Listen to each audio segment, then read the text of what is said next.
Welcome to Chandru maths. SSC constable டிடி 2024 ரெக்ரூட்மெண்ட்டுக்கு apply பண்ணுறப்போ நீங்கள் போஸ்ட் ப்ரிஃபரன்ஸ் கொடுக்குற மாதிரி இருக்கும். அதை சும்மானாலும் கொடுத்தீங்க அப்படின்னா கண்டிப்பாக நீங்கள் ஒரு வேளை செலக்ட் ஆனீங்க அப்படின்னா செலெக்ஷன் ஆகி உள்ள ட்ரைனிங்கில் இருக்கிறப்போ அதுக்கப்புறம் டியூட்டி பார்க்குறப்போ உங்களுக்கு வந்து அது ஒரு வேளை பிடிக்காமல் போகிறதுக்கு வாய்ப்பு இருக்குது. ஸோ அப்போ நீங்கள் உங்களோட எக்ஸ்பெக்டேஷன் என்னவோ அதுக்கேற்ற மாதிரி வந்து போஸ்ட் ப்ரிஃபரன்ஸ் கொடுக்கணும். அப்படி கொடுத்தாதான் அவங்களால வந்து ஒரு சாட்டிஸ்ஃபேக்ஷனோட டியூட்டி பார்க்க முடியும். ஓகே, அதனால் போஸ்ட் ப்ரிஃபரன்ஸ் கரெக்டாக தெரிஞ்சுக்கிட்டு கொடுக்கணும். ஓகே, ஸோ இந்த வீடியோவில் இந்த ரெக்ரூட்மெண்ட்டுக்கு வந்து போஸ்ட் ப்ரிஃபரன்ஸ் எப்படி கொடுக்கலாம் அப்படிங்கிறத பார்க்கலாம். ஓகே, ஸோ இதை ஃபர்ஸ்ட் நீங்கள் தெரிஞ்சுக்கோங்க, அதுக்கப்புறம் நான் வந்து அப்ளை பண்ணுற வீடியோ கொடுக்குறேன். இப்போ நம்ம இந்த வீடியோவில் வந்து பார்த்தீங்கன்னா போஸ்ட் ப்ரிஃபரன்ஸே வந்து பார்த்தீங்கன்னா டிஃப்ரெண்ட் கேட்டகரியாக நான் வந்து பிரிச்சிருக்கேன். அதாவது ஒரு சிலருக்கு வந்து பார்த்தீங்கன்னா சேலரி தான் எய்மாக இருக்கும், அதாவது எனக்கு கொஞ்சம் அதிகமாக சேலரி இருக்கணும், மற்றபடி வேற ஒரு சில சாக்ரிஃபைஸ் பண்ணுறதுக்கு நான் கொஞ்சம் தயாராக இருக்கேன், நான் வந்து ஃபேமிலி கூட இருக்கணும் கூட அவசியம் இல்லை, தமிழ்நாட்டுக்கு வரணும் கூட அவசியம் இல்லை, அதாவது தமிழ்நாட்டுக்கு போஸ்டிங் வரணும் கூட அவசியம் இல்லை, நீங்கள் லீவில் வந்துக்கலாம் எந்த டிபார்ட்மெண்ட்டுக்கு போனாலும், பட் போஸ்டிங் வந்து தமிழ்நாட்டிலே கிடைக்கணும்னு அவசியம் இல்லை, சேலரி கொஞ்சம் அதிகமாக இருந்தால் நல்லாயிருக்கும் அப்படிங்கிற மாதிரி ஒரு சிலருக்கு தோணும். அப்படி இருக்கிறவங்க வந்து பார்த்தீங்கன்னா சேலரி கம்மியாக இருக்கக்கூடிய தமிழ்நாடு பக்கம் போஸ்டிங் போடக்கூடிய ஒரு டிபார்ட்மெண்ட்டுக்கு ப்ரிஃபரன்ஸ் கொடுத்து வச்சு அதில் செலக்ட் ஆனீங்கன்னா கண்டிப்பாக நீங்கள் வந்து டிசப்பாயிண்ட் ஆவீங்க. ஓகே, ஒரு சிலருக்கு வந்து பார்த்தீங்கன்னா எனக்கு சேலரிலாம் ப்ராப்ளம் இல்லை, கம்மியாக இருந்தாலும் பிரச்சனை இல்லை, அதிகமாக இருந்தாலும் ப்ராப்ளம் இல்லை, எனக்கு வந்து எப்படியாவது தமிழ்நாட்டில் வந்து போஸ்டிங் வாங்கணும், இல்லைன்னா எப்படியாவது வந்து ஃபேமிலி கூட இருக்கணும் அப்படிங்கிற மாதிரி நினைப்பீங்க.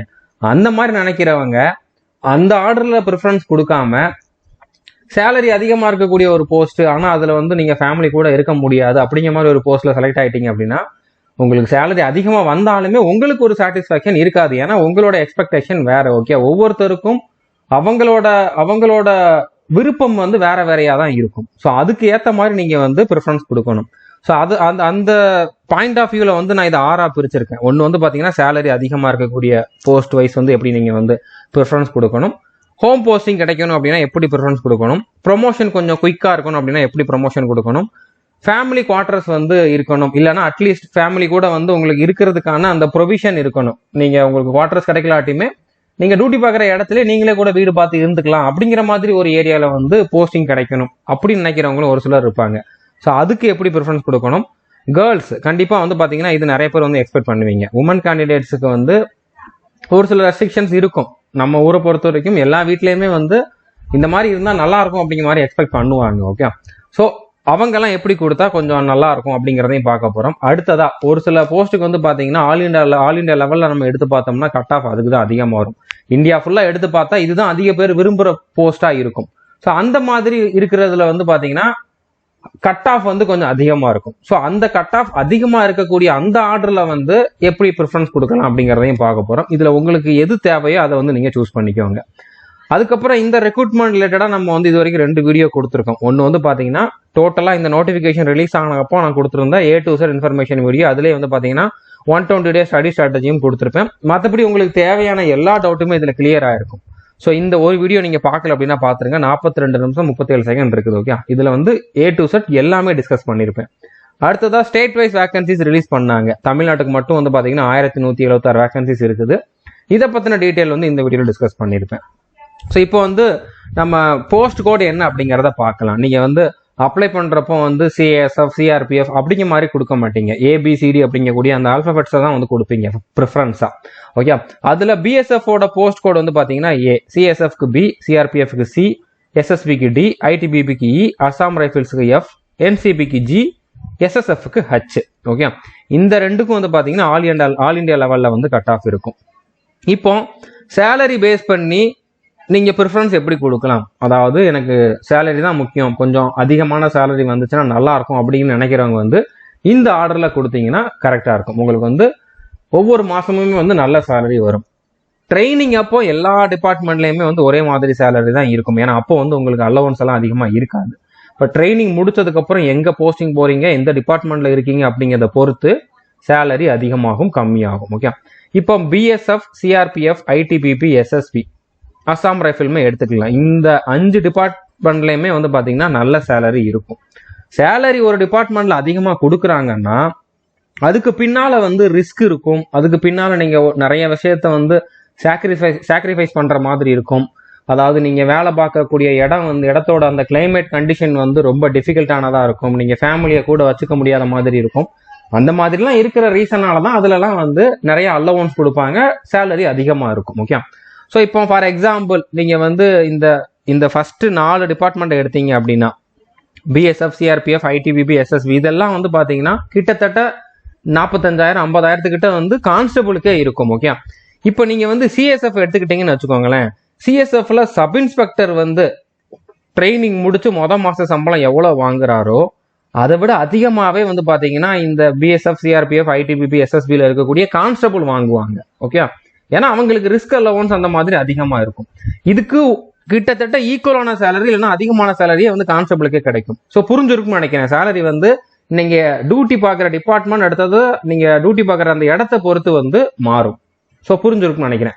ஸோ சேலரி தான் மெயின் அப்படின்னு நினைக்கிறவங்க வந்து இந்த ஆர்டர்ல கொடுங்க. பட் இந்த ஆர்டர்ல கொடுக்குறோம்னு சொல்லிட்டு அந்த சேலரி அதிகமாக வர டிபார்ட்மெண்ட்டை மட்டும் கொடுத்துட்டு மற்றதை நீங்க கொடுக்காம விட்டுறக்கூடாது. ஏன்னா இப்போ நீங்க வந்து பிஎஸ்எஃப் உங்களோட ஃபர்ஸ்ட் ப்ரிஃபரன்ஸா கொடுத்துருக்கீங்க, அதுல செலக்ட் ஆகல அப்படின்னா அடுத்தது உங்களை சிஆர்பிஎஃப்ல செலக்ட் பண்ணுவாங்க, அதுலயும் செலக்ட் ஆகலைன்னா அடுத்து ஐடிபிபில செலக்ட் பண்ணுவாங்க, அதுலயும் செலக்ட் ஆகலைன்னா எஸ்எஸ்பி, அது இல்லைன்னா அசாம் ரைபிள்ஸ், அந்த மாதிரி கடைசி வரைக்கும் ஒவ்வொரு போஸ்ட்டுக்குமே உங்களை கன்சிடர் பண்ணுவாங்க. நீங்க எடுத்திருக்கிற மார்க்கை வச்சு கன்சிடர் பண்ணுவாங்க. ஓகே. அதனால நீங்க ப்ரிஃபரன்ஸ் கொடுக்குறப்ப 8 போஸ்ட்டுக்குமே கொடுத்து வச்சிருங்க. ஓகே.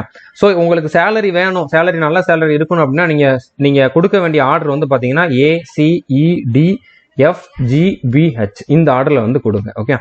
அடுத்ததா வந்து பாத்தீங்கன்னா ஹோம் போஸ்டிங் வேணும் அப்படின்னா, இப்போ ஹோம் போஸ்டிங் வந்து இதுல சிஎஸ்எஃப், என்சிபி இது ரெண்டுலயுமே வந்து கன்ஃபார்மா கிடைக்கும். ஏன்னா சிஎஸ்எஃப்ல வந்து பாத்தீங்கன்னா உங்களுக்கு ஃபர்ஸ்ட் ஒரு 7ல இருந்து 10 வருஷம் வந்து வேற ஸ்டேட்ல வந்து ஒர்க் பண்ற மாதிரி இருக்கும். இப்போ நம்ம சவுத் இந்தியன் எல்லாருமே வந்து நார்த்ல தான் வந்து டியூட்டி பாக்குற மாதிரி இருக்கும். அடுத்து அந்த 7ல இருந்து 10 வருஷத்துக்கு அப்புறம் ரூல் படி பார்த்தா 7 தான், ஆனா எக்ஸாக்டா 7 வருஷத்துலயே வந்து தமிழ்நாட்டில் போட மாட்டாங்க. ஒரு 10 வருஷத்துக்கு அப்புறம் கண்டிப்பா வந்து தமிழ்நாட்டில் போடுவாங்க. ஸோ அடுத்து கொஞ்சம் வருஷம் நீங்க தமிழ்நாட்டில் பார்த்துட்டு அடுத்து ஒரு 3-4 வருஷம் வெளியில பார்த்துட்டு மறுபடியும் பெர்மனண்டா உங்களோட ரிமைனிங் சர்வீஸ் எல்லாமே நீங்க தமிழ்நாட்டில் பார்த்துக்கலாம். இந்த ரூல் வந்து சிஎஸ்எஃப்ல மட்டும்தான் உண்டு. ஸோ சிஎஸ்எஃப்ல சேலரி கொஞ்சம் கம்மியா இருந்தாலும் சேஃப்டி இருக்கும். அடுத்ததான் வந்து பாத்தீங்கன்னா இன்னும் நிறைய பெனிஃபிட் இருக்குது, நீங்க வந்து ஃபேமிலியோட இருந்துக்கலாம். அதுக்கப்புறம் ஹோம் போஸ்டிங் கண்டிப்பா இதுல வந்து உங்களுக்கு கன்ஃபார்மா கிடைச்சிரும். ஓகே. ஒரு 7 வருஷத்துக்கு அப்புறம் கன்ஃபார்மா கிடைச்சிரும். என்சிபிங்கிறதுல வந்து பாத்தீங்கன்னா அதுல போஸ்டிங் ரூல் எப்படி வச்சிருக்காங்கன்னு தெரியல, ஆனா இதுக்கான டிபார்ட்மெண்ட் வந்து பாத்தீங்கன்னா தமிழ்நாட்டுல இருக்குது. ஓகே. ஸோ அப்படிங்கிறனால நீங்க வந்து இதை 2வதா கொடுக்கலாம். இதுக்கு ஆல் இந்தியா கட் ஆஃப் இருந்தாலும் பிரச்சனை இல்லை, நீங்க 2வதா கொடுக்கலாம். நீங்க இந்த 2 கட் ஆஃபும் கிளியர் பண்ணல அப்படின்னா கூட உங்களுக்கு சிஆர்பிஎஃப், பிஎஸ்எஃப் கிடைச்சிரும். அதனால நீங்க எல்லாத்தையுமே கொடுத்துருங்க, பட் இந்த ஆர்டர்ல கொடுங்க. ஓகே. அடுத்து சிஆர்பிஎஃப், பிஎஸ்எஃப், ஐடிபிபி இதுக்கெல்லாம் வந்து உங்களுக்கு தமிழ்நாட்டில் போஸ்டிங் கிடைக்கிறதுக்கு சான்ஸ் ரொம்ப ரொம்ப கம்மி. இதுக்கான யூனிட் ஒரு சில ட்ரைனிங் சென்டர் எல்லாமே தமிழ்நாட்டில் இருந்தாலுமே உங்களுக்கு தமிழ்நாட்டில் போஸ்டிங் வர்றதுக்கான சான்ஸ் ரொம்ப ரொம்ப ரொம்ப கம்மி. ஓகே. அடுத்து எஸ்எஸ்எஃப், எஸ்எஸ்பி, அசாம் ரைஃபிள் இந்த 3லயுமே வந்து பாத்தீங்கன்னா தமிழ்நாட்டில் போஸ்டிங்கே கிடைக்காது. ஏன்னா இதுக்கு எந்த யூனிட்டுமே தமிழ்நாட்டில் கிடையாது. பட் அதுக்காக இதை நீங்க ப்ரிஃபரன்ஸ்ல கொடுக்காம விட்டுறக்கூடாது, கொடுத்துருங்க. ஸோ உங்களுக்கு ஹோம் போஸ்டிங் வேணும் அப்படின்னா நீங்க BGCAEHDF இந்த ஆர்டர்ல வந்து ப்ரிஃபரன்ஸ் கொடுக்கணும். அடுத்ததான் வந்து பாத்தீங்கன்னா ப்ரொமோஷன் வந்து எல்லா டிபார்ட்மெண்ட்லயுமே சேமா இருக்காது. அதாவது நீங்க கான்ஸ்டபிளுக்கு அப்புறம் ஹெட் கான்ஸ்டபிள் ஆவீங்க, அடுத்து ஒரு சில டிபார்ட்மெண்ட்ல அசிஸ்டன்ட் சப் இன்ஸ்பெக்டர், ஒரு சில டிபார்ட்மெண்ட்ல வந்து பாத்தீங்கன்னா டைரக்டா சப் இன்ஸ்பெக்டராகவே ஆவீங்க, அடுத்து இன்ஸ்பெக்டர், அடுத்ததான் வந்து அசிஸ்டன்ட் கமாண்டன்ட், அந்த ரேங்க்ல அந்த மாதிரி தான் வந்து ப்ரொமோஷன் இருக்கும். இது காமன் தான். ஆனா எல்லா டிபார்ட்மெண்ட்லயுமே வந்து பாத்தீங்கன்னா அந்த ப்ரொமோஷனோட ஸ்பீடு வந்து ஒரே மாதிரி இருக்காது. ஒரு சில டிபார்ட்மெண்ட்ல வந்து பாத்தீங்கன்னா 7ல இருந்து 8 வருஷத்துல வந்து கன்ஃபார்மா ப்ரொமோஷன் வந்துடும். ஒரு சில டிபார்ட்மெண்ட்ல வந்து பாத்தீங்கன்னா 10-15 வருஷம் ஆனாலும் ப்ரொமோஷன் வராது. ஸோ ப்ரொமோஷன் கொஞ்சம் குயிக்கா இருக்கணும் அப்படின்னாலுமே வந்து உங்களோட சேலரி இன்க்ரீஸ் ஆகும், அடுத்து உங்களோட ரேங்க் கூடும். ஓகே. அட்லீஸ்ட் நான் வந்து ரிட்டையர்ட் ஆகிற டைம்ல வந்து ஒரு சப் இன்ஸ்பெக்டராவோ இல்லைன்னா இன்ஸ்பெக்டராவோ ரிட்டையர்ட் ஆகணும் அப்படின்னு நினைச்சீங்க அப்படின்னா நீங்க இந்த ஆர்டர்ல கொடுங்க. இருக்கிறதுலே கொஞ்சம் ப்ரொமோஷன் ஸ்பீடா இருக்கிறது வந்து எஸ்எஸ்பில தான். அடுத்து ITBP, Assam rifles, CSF, BSF, CRPF, SSF. Okay. இப்போ இதுல வந்து பாத்தீங்கன்னா சிஎஸ்எஃப், பிஎஸ்எஃப், சிஆர்பிஎஃப்லாம் வந்து பாத்தீங்கன்னா 15ல இருந்து 20 வருஷத்துக்கிட்ட கூட ஆகலாம். நீங்க கான்ஸ்டபிள்ல இருந்து ஹெட் கான்ஸ்டபிளா ப்ரமோட் ஆகிறதுக்கு கூட இவ்வளோ டைம் வந்து ஆகலாம். அதுல ரொம்ப ஸ்லோவா தான் இருக்கும். ஓகே. எஸ்எஸ்எஃப்ல வந்து உங்களுக்கு ரொம்ப கம்மி தான். அதுல வந்து எனக்கு தெரிஞ்ச ஒரே ஒரு ரேங்க் தான் உங்களுக்கு வந்து ப்ரொமோஷன் இருக்கும். கான்ஸ்டபிள்ல இருந்து ஹெட் கான்ஸ்டபிள் ஆவீங்க. அசாம் ரைஃபிள்லயுமே அந்த மாதிரி தான். உங்களுக்கு பெரிய பெரிய ரேங்க்ல இருக்கவங்களா, சப் இன்ஸ்பெக்டர் அந்த மாதிரி ரேங்க்ல இருக்கவங்க எல்லாருமே வந்து பாத்தீங்கன்னா வேற டிபார்ட்மெண்ட்ல இருந்து வருவாங்க. இப்போ அசாம் ரைஃபிள்ல இருக்கக்கூடிய ஆபீசர் எல்லாமே வந்து ஆர்மியில இருக்கிறவங்க தான் இருப்பாங்க. அவங்க கண்ட்ரோல்ல தான் நீங்க இருப்பீங்க, அந்த மாதிரி இருக்கும். அதே மாதிரி எஸ்எஸ்எஃப்ல வந்து பாத்தீங்கன்னா வேற டிபார்ட்மெண்ட்ல இருந்து டெபுடேஷன்ல தான் வருவாங்க. ஸோ அப்படிங்கிறப்ப அதுலேயுமே வந்து ப்ரொமோஷன் வந்து 1-2 தான் இருக்கும். ஓகே, இப்போ என்சிபியோட ப்ரொமோஷனல் ஆஸ்பெக்ட்ஸ் பற்றி எனக்கு தெரியலை, அதனால தான் நான் இதை வந்து கடைசியில் கொடுத்துருக்கேன். இதை நீங்கள் எப்படி வேணாலும் கொடுத்துக்கோங்க. ஸோ புரிஞ்சிருக்குன்னு நினைக்கிறேன். ஸோ நீங்கள் உங்களுக்கு ப்ரொமோஷன் நல்லா வேணும் அப்படின்னு நினச்சிங்க அப்படின்னா இந்த ஆர்டரில் வந்து கொடுத்துருங்க. அடுத்ததாக ஃபேமிலி குவார்ட்டர்ஸ் வேணும். ஃபேமிலியில் குவார்ட்டர்ஸ் கொடுக்கலாட்டா கூட நீங்கள் டியூட்டி பார்க்குற இடத்துலேயே வந்து நீங்கள் வந்து வீடு எடுத்து தங்கிக்கிற மாதிரி ஃபெசிலிட்டிஸ் இருக்கணும் அப்படிங்கிற மாதிரி நினச்சிங்க அப்படின்னா, இப்போ ஃபார் எக்ஸாம்பிள் நீங்கள் சென்னையில் ஏர்போர்ட் எடுத்துக்கிட்டீங்க அப்படின்னு அங்கே சிஎஸ்எஃப் இருக்காங்க. ஆனால் அவங்களுக்கு வந்து குவார்ட்டர்ஸ் அவங்க கொடுக்கலாட்டியுமே அந்த ஏர்போர்ட் இருக்கிற ஏரியாவில் அவங்களே வீடு எடுத்து தங்கிக்கலாம். ஓகே, அவங்க எங்கனாலும் வீடு வந்து வாடகைக்கு எடுத்துக்கலாம். அவங்க வீடு வெளியில் எடுத்து தங்குறாங்க அப்படின்னா அதுக்கு HRAவும் கொடுத்துருவாங்க. அவங்களோட பேசிக் பேவை பேஸ் பண்ணி இவ்வளோ பர்சன்டேஜ் அப்படிங்கிற மாதிரி அவங்களுக்கு வந்து அந்த வீட்டு வாடகை எவ்வளோ வருமோ அதுக்கு அப்ராக்சிமேட்டாக ஈக்குவலாக வரக்கூடிய ஒரு அமௌண்ட் வந்து கவர்மெண்டே கொடுத்துருவாங்க. ஸோ கிட்டத்தட்ட அது குவார்ட்டர்ஸ் மாதிரி தான். குவார்ட்டர்ஸ் கொடுத்துருந்தா அந்த அமௌண்ட் வராது, குவார்ட்டர்ஸ் இல்லாமல் நீங்கள் வெளியில் தங்கியிருந்தீங்கன்னா அந்த அமௌண்ட் வந்துடும். ஸோ எப்படி பார்த்தாலும் நீங்கள் ஃபேமிலியோட இருந்துக்கலாம். ஸோ இந்த மாதிரி இருக்கணும் அப்படின்னா கண்டிப்பாக அதுக்கு வந்து சிஎஸ்எஃப் தான் பெஸ்ட்டு. அடுத்து எஸ்எஸ்எஃப். ஓகே, எஸ்எஸ்எஃப்க்கு வந்து இப்போ கேர்ள்ஸுக்கு வந்து வேகன்சி கிடையாது. ஓகே, பட் இருந்தாலும் இன்னும் வேகன்சி வந்து கொஞ்ச நாளுக்கு அப்புறம் இன்க்ரீஸ் கூட ஆகலாம், அப்போ இன்க்ளூட் பண்ணலாம். அதனால வந்து கேர்ள்ஸ் வந்து இதை கொடுங்க, செகண்டாகவே கொடுத்துருங்க. ஓகே, அடுத்து வந்து என்சிபி, அடுத்து SSB, Assam rifle, BSF, CRPF, ITBP, இதுலலாம் வந்து பார்த்தீங்கன்னா எல்லா இடத்துலையும் உங்களுக்கு வந்து ஃபேமிலியோட இருக்கிறதுக்கான சான்ஸ் கம்மி தான். ஒரு சில இடத்துல வந்து ஃபேமிலியோட இருக்கலாம், ஒரு சில இடத்துல வந்து ஃபேமிலி வச்சிருக்கிறதுக்கு வாய்ப்பே இருக்காது. பார்டர் ஏரியாலாம் வந்து பார்த்தீங்கன்னா ஃபேமிலி வச்சிருக்கிறதுக்கு வாய்ப்பே இருக்காது. ஓகே, நீங்கள் ஒருவேளை வாய்ப்பு இருந்தாலும் ஃபேமிலியை கூட்டு போனால் அவங்களுக்கு கஷ்டமாக இருக்கும், ரிஸ்க் அதிகமாயிரும். அதனால நீங்கள் கூட்டு போகாமல் இருக்கிறது தான் நல்லது. அந்த மாதிரி தான் இருக்கும். ஸோ புரிஞ்சிருக்குன்னு நினைக்கிறேன். ஸோ உங்களுக்கு வந்து ஃபேமிலியோட இருக்கிறது தான் வந்து உங்களோட எய்ம் அப்படின்னா கண்டிப்பாக நீங்கள் இந்த ஆர்டரில் கொடுங்க. இந்த ஆர்டரில் கொடுக்குறப்போ சிஎஸ்எஃப்ல கண்டிப்பாக சேலரி கொஞ்சம் கம்மியாக தான் இருக்கும். ஓகே, அடுத்து கேர்ள்ஸுக்கு. ஸோ கேர்ள்ஸ்னால் வந்து கண்டிப்பாக கொஞ்சம் டியூட்டி வந்து ஹார்டாக இருக்க வேண்டாம் அப்படிங்கிற மாதிரி நினைப்பீங்க. பட் அப்படி தான் நீங்கள் எல்லாரும் நினைப்பீங்க, நான் சொல்ல வரல. ஒரு சிலர் வந்து பார்த்தீங்கன்னா எனக்கு சிஆர்பிஎஃப் தான் வேணும், எனக்கு பிஎஸ்எஃப் தான் வேணும் அப்படிங்கிற மாதிரி அதை விரும்பி போகிறவங்களும் இருப்பீங்க. ஓகே, ஆனால் நான் எல்லாரையும் சொல்லலை. இப்போ நீங்கள் என்னோட சிஸ்டராக இருந்தால் நான் வந்து ஒரு அண்ணனா உங்களுக்கு வந்து இப்படி எடு அப்படின்னு சொல்லி நான் வந்து ரெக்கமெண்ட் பண்ணுவேன். ஓகே, ஸோ உங்களோட ஃபியூச்சர் லைஃப் எல்லாத்தையுமே வந்து கன்சிடர் பண்ணி நான் இந்த மாதிரி சொல்லுவேன். ஓகே, ஸோ அப்படி பார்த்தா சிஎஸ்எஃப் தான் பெஸ்ட். ஏன்னா கேர்ள்ஸுக்கு வந்து அந்த 7 வருஷத்துக்கு அப்புறம் பெர்மனண்டாகவே தமிழ்நாட்டிலே இருந்துக்கலாம். ஓகே, அதுக்கப்புறம் சிஎஸ்எஃப்ல வந்து மேக்சிமம் வந்து பப்ளிக் இருக்கக்கூடிய ஏரியால தான் வந்து டியூட்டி போடுவாங்க. அதுலேயும் கேர்ள்ஸுக்கு வந்து பார்த்தீங்கன்னா இப்போ ஃபார் எக்ஸாம்பிள் நீங்கள் ஏர்போர்ட்டே எடுத்துக்கோங்களேன். ஏர்போர்ட்டில் வந்து மேல் ஃபீமேல் 2 பேருமே வருவாங்க, பேசஞ்சர்ஸ் வருவாங்க. ஓகே, ஸோ அவங்களில் வந்து பார்த்தீங்கன்னா இந்த ஃபீமேல் பேசஞ்சர்ஸ் எல்லாத்தையுமே வந்து ஃப்ரிஸ்கிங் பண்ணுறது, அதாவது அவங்கள செக் பண்ணுறது வந்து female constable, female sub inspector அவங்க தான் வந்து பண்ணுவாங்க. ஓகே, ஸோ உங்களோட நீங்கள் ஹேண்டில் பண்ணுறது எல்லாமே நீங்கள் டியூட்டி பார்க்குற இடத்துல இருக்கக்கூடிய ஃபீமேல்ஸை தான் ஹேண்டில் பண்ணுவீங்க மேக்ஸிமம். ஒரு சில இடத்துல வந்து காமனாக இருக்கும், பட் மேக்ஸிமம் வந்து பார்த்தீங்கன்னா நீங்கள் ஃபீமேலோட தான் வந்து நீங்கள் வந்து இன்ட்ராக்ஷன் பண்ணுற மாதிரி அவங்கள தான் வந்து டீல் பண்ணுற மாதிரி இருக்கும்.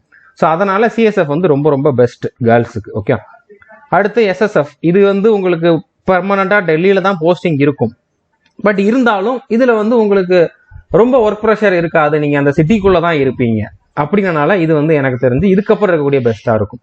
அடுத்து என்சிபி பற்றி கொஞ்சம் எனக்கு கிளியராக தெரியல, பட் இதில் வந்து எனக்கு தெரிஞ்சு ரொம்ப ஹார்டாக இருக்கிறதுக்கு சான்ஸ் கம்மி தான் கேர்ள்ஸுக்கு. ஓகே, அடுத்து எஸ்எஸ்பி. எஸ்எஸ்எஃப்க்கு வந்து பார்த்தீங்கன்னா கேர்ள்ஸுக்கு வேகன்சி இல்லை தமிழ்நாட்டில், பட் இருந்தாலும் நீங்கள் இப்படியே கொடுங்க. ஓகே, அடுத்து SSB, Assam rifle, CRPF, ITBP, பிஎஸ்எஃப்லாம் வந்து கண்டிப்பாக உங்களுக்கு கொஞ்சம் டிஃபிகல்ட்டிஸ் இருக்க தான் செய்யும். ஓகே, ஸோ புரிஞ்சிருக்கும்னு நினைக்கிறேன். அடுத்ததான் ஆல் இண்டியா லெவலில் பார்த்தீங்க அப்படின்னா இந்த மாதிரி தான் கட் ஆஃப் அதிகமாக இருக்கும்.